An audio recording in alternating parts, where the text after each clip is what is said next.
ବେର engineer 30 ଲକ୍ଷର TV 50 ବିଦେଶୀ କୁକୁର ଡଜନେ ଲକ୍ଜରୀ କାର ଏସୟୁଭି 30,000 ଦରମାରେ ଇଞ୍ଜିନିୟରଙ୍କ ଥାର୍ଡ पुलिस हाउसिंग कॉर्पोरेशन ने सहकारी जंत्री मासिक दरमा 30,000 टंका हेले इंजीनियर को थर्ड पार्ट देखिले आपण टेरा होइजिबे। मध्य प्रदेश रो सहकारी इंजीनियर हेमा मीणा एबे चर्चा रे। हेमा मीणा को घर और फार्म हाउस रे चढ़ाऊ परे चकित होई जाइछथि लोकायुक्त टीम। जणे कि दुई जण नुहे 50 जणिया टीम हेमा मीणा को विभिन्न स्थान रे करिथिले चढ़ाऊ। बिलखिरिया रे हेमांग घर हेले तांकर सब दामी जिनिसर तालिका बेस लंबा केवल गोटे टीवी रो दाम 30 लाख टंका।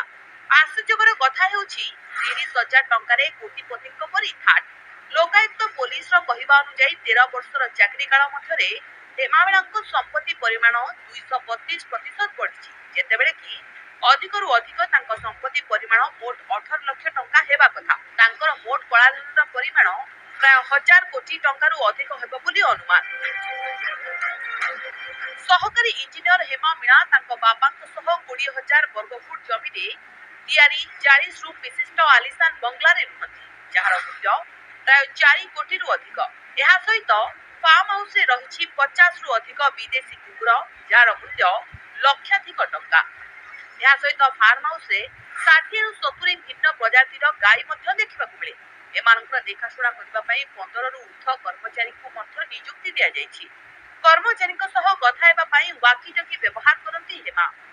केवल सेतिक नुहे तांको पई रुटी तयारी करथुवा मेसिन रो दाम 2.5 लाख टंका। एहा सहित फार्म हाउस रो 10 रु अधिक दामी कार 2टी ट्रक और गोटी टैंकर मध्य जबत होईछि।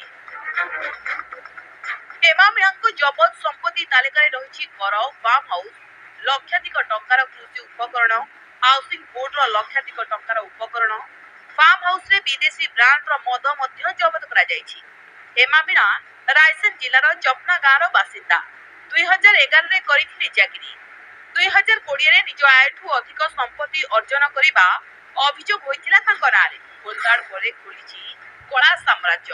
हेमा मीणा को अटक रखिछि लोकायुक्त पुलिस सरिनी छानबीन। Bureau report.